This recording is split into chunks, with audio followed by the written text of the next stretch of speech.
box is back. There's a new team name. And Rhodes calls McIntyre an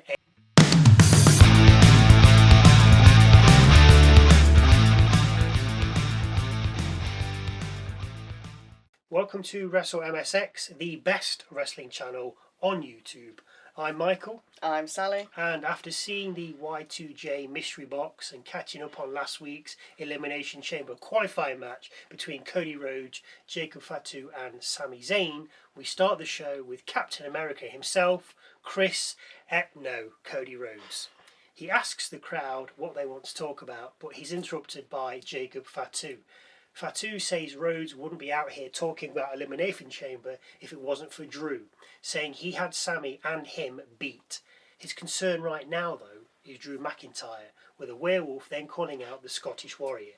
Nick Aldis then steps out and lets us down by saying he gave Drew the night off. Boo! So we'll definitely be seeing Drew later. Well, it's true though, isn't it? Yeah. You say they're not here, they're here. Aldis then invites Fatu to his office, but before he can leave, we hear Drew McIntyre, then see him high up in the nosebleeds. Drew says Jacob's all bark and no bite, with Fatu then heading towards him. He only gets to the crowd barrier though, as he's stopped by security and Aldis. Fatu then leaves with Drew saying that the world's after him because he's the champ. Rhodes corrects him, saying the whole world's after him because he's an a-hole.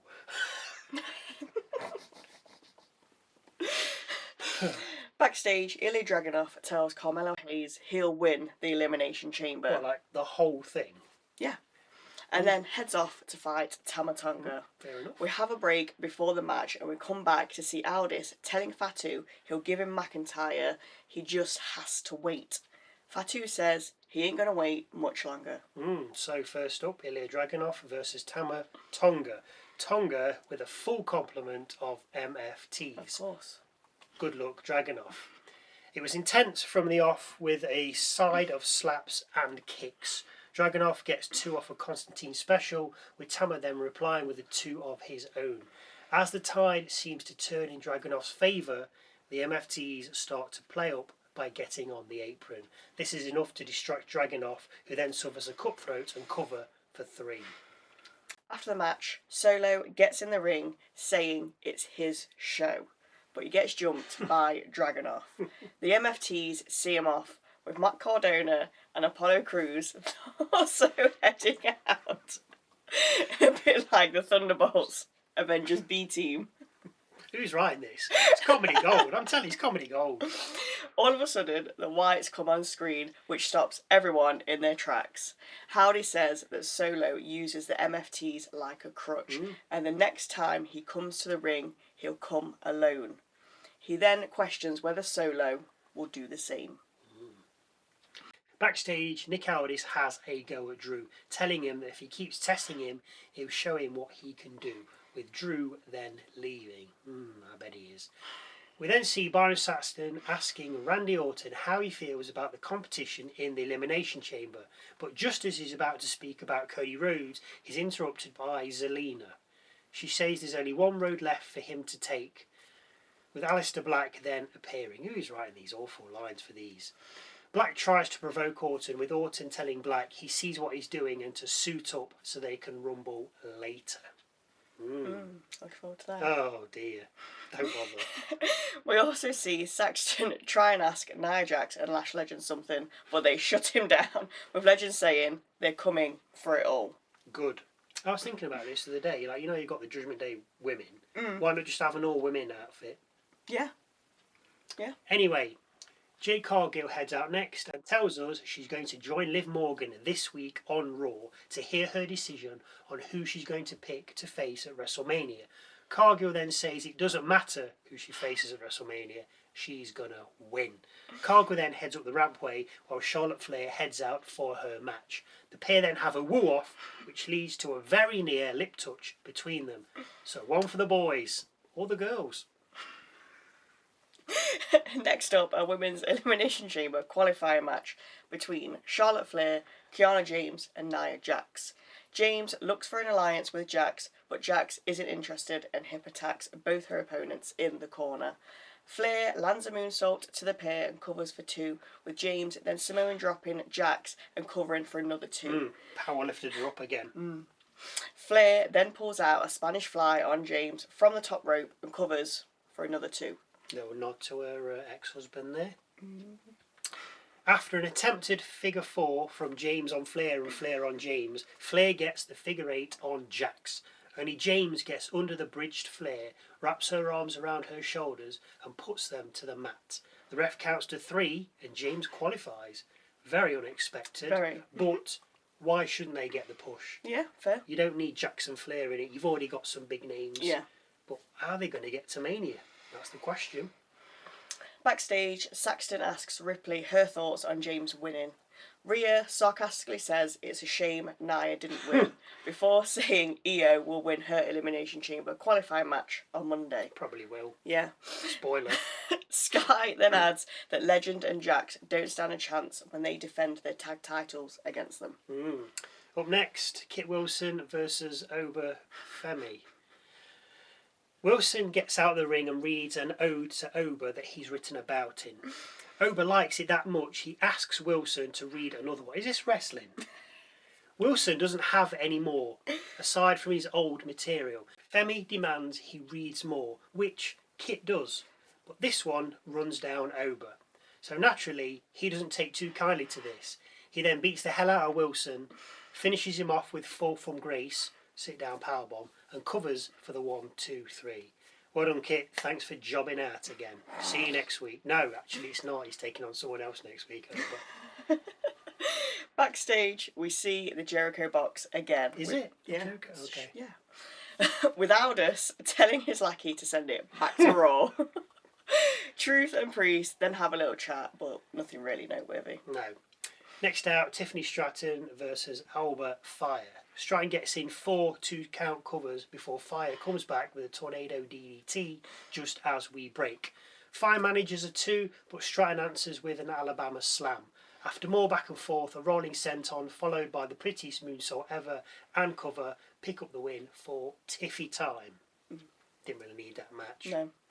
Backstage, Rhodes tells Zayn he has nothing to be ashamed of. Zayn says Rhodes should be ashamed because he took advantage of Drew getting involved in last week's match. He did. Rhodes says he took the opportunity when it was there, with Zayn saying that he's been trying to finish his story for 10 years, but to no avail. Just give it up, Sammy. The two argue, with Rhodes then saying the only thing in Sammy's way is himself.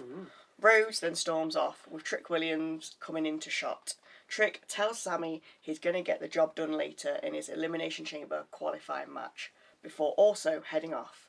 Zayn then runs after Rhodes and apologises. Trick did this one.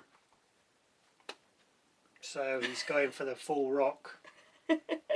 Anyway, next up, and not the last match, which is a surprise, Carmelo Hayes versus Damian Priest versus Trick Williams in an Elimination Chamber qualifying match. Priest lights up Hayes, with Trick then taking it to Priest. A Falcon Arrow then nets Priest 2 on Hayes, with Hayes then running riot and taking both men before frog splashing Priest and covering for 2. Trick picks up 2 from an Uranagi bookend to Hayes, with Priest then hitting Trick with a razor's edge and covering for another 2. Trick and Hayes then go back and forth, with Priest coming back and looking to razor's edge Hayes. As he has him up though, Trick lands a trick shot to Priest, with Priest then letting Hayes go. Trick lands another trick shot and then covers the Punisher for the win. Backstage, many tag teams are interested in the Y2J box. Is it a Y2J? Yeah, it is now. With Gargano planking, I'm sure that was done like 20 years ago, once again. It is silly to see him up there. Jordan Grace then rolls up and calls Gargano weird. Candice LeRae, who's there, takes exception to this, with Nick Aldis, who's also there, then making a match between the pair for next week. Elsewhere, we see B-Fab and Michin threaten Jade Cargill. Giulia versus Rhea Ripley is up next, with Rhea using her strength to take the lead, but she posts herself just as we break. We come back to Ripley blocking Arrivederci and then taking Giulia to task. Giulia escapes a riptide, with Ripley then suffering an Arrivederci and getting covered for 2. Giulia then looks for Northern Lights bomb, but Rhea escapes and sets up for the Riptide. It's then that Jax gets on the apron, with Rhea attacking her. As Rhea turns back into the ring, she's attacked by Lash Legend, which causes the ref to call for the bell. The Natural Disasters then attack Ripley, which brings out Io Sky. Naturally, the tag champs deal with Lash and Nia, sending them from the ring. Side note, Jax and Legend are now called the Irresistible Forces. Yeah, I can see that. Yeah, but I'm not... It's a bit plain, isn't it? It's a bit boring. Backstage, The Miz tells Ober Femi, as the locker room leader, it's his responsibility to get the next generation ready. Femi says, great, so you're going to show me the ropes, with The Miz saying yes. Femi asks if The Miz will show him the ropes next week, with The Miz saying yes. Ober says he'll go and speak to Nick Aldis then. Miz then suddenly cottons on to what Femi means and shouts, not a match. So, Miz, the jobber. Backstage, we see Flair telling Bliss she's going to be okay, as in the Elimination Chamber, with James and Giulia then appearing. James says they're the most powerful duo on the roster. Giulia screams at Bliss, with James then dragging Giulia away. What's with the screaming? We don't need now. No. In more locker room action, we hear Solo tell his MFTs he's going to smash Howdy next week. Because that is a match. Fair. Before congratulating Tama on his victory earlier. Solo then tells Tama, you've never betrayed me, but for now we need to focus on the Wyatts and make sure they don't get their lantern back. Solo then goes with Shinsuke then whispering in Tama's ear. Nakamura says Tama is being held back. Tama disagrees with Shinsuke, saying to prove it. Leave your family tree in the forest. So, to the main event of the evening. Aleister Black versus Randy Orton. Nothing exceptional to see here, and it's only the last match because it's Randy Orton. Yeah. It's a pretty even affair with strikes from Black and a draping DDT, power slam and attempted RKO from Orton. The fight heads to the outside, with Orton then pulling off a draping DDT to Black from the announcer's desk. Orton then rolls Black back into the ring, but McIntyre then appears and clocks Orton with the title. This draws out Rhodes, who chases after McIntyre, but to no avail. Back in the ring, Orton gets to his feet, but is dazed, with Black then landing Black Mass and covering for the 1, 2, 3. SmackDown goes off the air with a laughing Drew McIntyre. This is just like pulling teeth. It doesn't, no, some of the matches he just doesn't. I know you need to keep everybody on show. I understand that, and I understand that they have things to, I can't think of the word, they have to adhere to things and they have to, but it's just too long. It is, I mean, Randy Orton and Aleister Black, I don't know what that's leading to. I'm not interested in that. I'm not interested in it. I think it was probably just for the payoff at the end, with McIntyre coming out. So it didn't really matter who Because he how was else against. are you going to... No, but I'm not interested in Black anyway. Yeah, Orton's Orton, but it was just... Yeah. No, just nothing about it. There was no. I mean, I'm sure Black has spoken to Orton before. Yeah, in I little, feel like he little did in snippets, backstage. Yeah. But there's nothing really there to be like. I mean, Orton's obviously called him out, says let's have a match. But there's nothing to like really hook you in. But there's nothing to hook me. I'm not. Yeah. Anyway, now for Michael's struggling moment of the night. This could be a match, a line, a look, a promo, something funny, interesting, serious, quirky, and or different. Just something that catches my eye. Obviously, it has to wait to the end, because if I don't halfway through and it's something that happens at the end, it's kind of a spoiler. So. Michael's moment of the night, sometimes good, sometimes shit.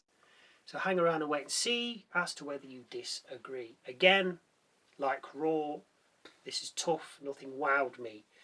Drew's always good. I like that he bought out the director's box because he was told he could have the night off, and he's just appeared and he's just getting involved. I like that. Yeah. I also liked Shinsuke and Tama Tonga's exchange. Cryptically, clever, very just spot on. You know, he told Tama that he's just Solo's using him as just part of his army as opposed to being a leader himself. He's just another man. And I also liked Kiana James going underneath Charlotte Flair when she locked in the figure 8. Yeah. And James went under the bridged Flair because obviously you know what the figure 8 looks like. And then she just pinned Flair's shoulders to the floor. And I thought, literally, that's never been done. No. How many figure 8s have we ever seen? Exactly, And yeah. it's never been done. Well, I can't think of it. It's never been done. Yeah. I just thought it was Different. different, good. And it's good to see different people in Elimination Chamber. Yeah. It's nice to see the old faces, but you do need some of the youngest Yeah. bucks as well, shall we say.